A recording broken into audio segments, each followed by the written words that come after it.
rezeki Tuhan yang atur. Sama kayak kedai kopi zaman sekarang yang viral 1, tumbuh 1000 dengan bermacam-macam idealismenya. Menurut Mas, basic yang membuat kopi itu apa sih? Promo buy one get one-nya, nama kedainya. Alangkah baiknya kita buka usaha namanya Kopi Kuento kali ya. Begitu juga dengan ojek online. Dan sama seperti kedai kopi zaman sekarang akhirnya sadar kalau orang nggak butuh-butuh banget sama kopi susu aren. Begitu juga dengan ojek online. Sampai sekarang masih ada startup ojek online baru yang terus muncul. Tapi di tahun 2015 sampai tahun 2016 adalah masa-masa di mana kompetisi di bisnis ojek online ini baru aja dimulai. Dan selama periode tersebut, setidaknya ada 3 kompetitor Grab dan juga Gojek yang paling sering terlihat di sosial media dan juga di jalanan. Diceritakan dalam tempo sesingkat-singkatnya. Transportasi online mulai viral pas Gojek muncul di tahun 2010. Mencoba memakai jasa ojek tapi memesannya seperti taksi. Anda hanya tinggal mengangkat telepon saja, lalu tukang ojek akan menghampiri Anda di mana saja dan kapanpun bisa. Dan semakin lama semakin panas ketika 2014 Grab masuk ke Jakarta dan Gojek dapat investor pertamanya. Sama seperti kripto zaman sekarang, fenomena ini juga bikin beberapa orang jadi kemakan konten motivasi. Di antara sekian banyak ojek online baru yang terus bermunculan, setidaknya pada tahun 2015, ada 3 startup di bisnis ini yang paling viral pada waktu itu. Mereka adalah Bluejack, Ladyjack, dan Jeger Taksi. Bluejack atau belusukan ojek. Bluejack termasuk salah satu startup waktu itu yang paling sering masuk ke berita online dan juga sosial media. Bluejack tahun 2015 seperti menunjukkan diri sebagai pesaing Gojek dan Grab yang paling kuat. Pendiri Bluejack waktu itu yaitu Gareth Kartono dan juga Michael Manuhutu mengklaim Bluejack udah punya 1000 armada dan semakin diburu calon driver online baru. Sama seperti kedai kopi yang pakai jurus pamungkas, promo buy one get one-nya, Bluejack pun juga punya jurus promosi yang tentu aja menarik banyak penumpang pada waktu itu, dengan tarif normal yang waktu itu termasuk murah. Nama Bluejack mulai hilang di tahun 2016, karena Grab dan Gojek yang promonya lebih gila, dan karena banyak driver yang pindah ke Grab dan Gojek karena sepi penumpang. Saat ini aplikasi Bluejack udah nggak bisa lagi ditemuin di Google Play maupun di Play Store. Tapi berita soal keperkasaannya di tahun 2015 masih bisa ditemui secara online.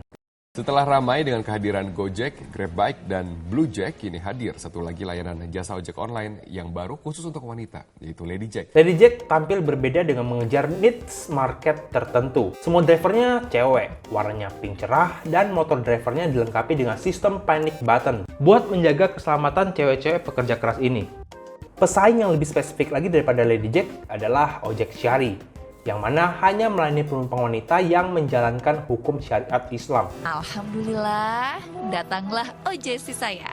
Ladyjack didirikan oleh Brian Mulyadi pada bulan Oktober tahun 2015, di mana pada bulan Januari di tahun yang sama, Brian baru aja lulus dari Boston University dan mengakui kalau modal 5 miliar rupiah yang dia pakai buat ngediriin Ladyjack diambil dari tabungan pendidikannya yang nggak kepake.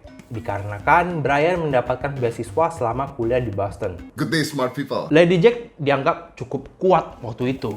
Bukan karena cewek lebih kuat daripada cowok, tapi karena tampil beda dengan drivernya cewek semua, tarif normalnya yang lebih murah, sempat juga bekerjasama dengan PT Mandiri Aksa General Insurance, XL, dan juga IKES Mandiri.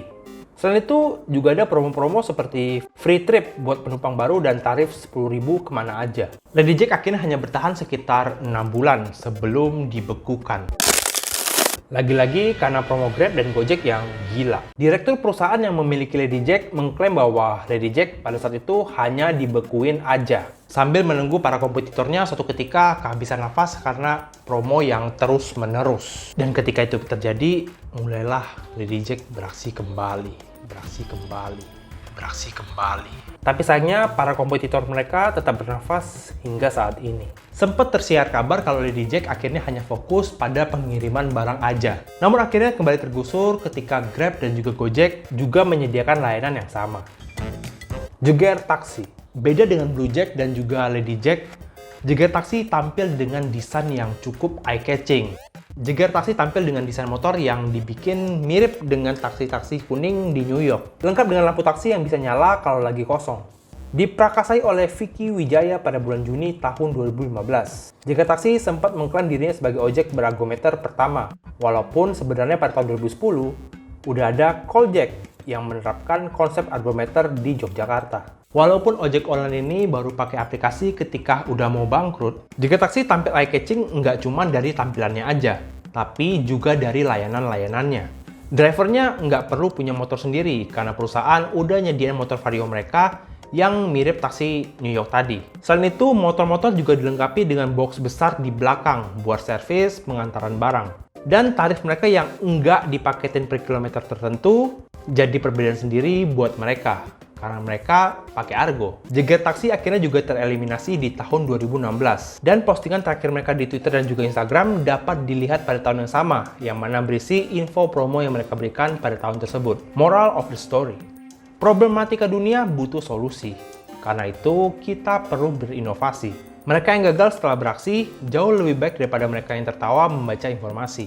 Gagal berbisnis, anggaplah biaya edukasi. Karena kegagalannya memang nggak bisa dimasukin asuransi. Jadi mulailah berkompetisi, karena umur terus berakumulasi.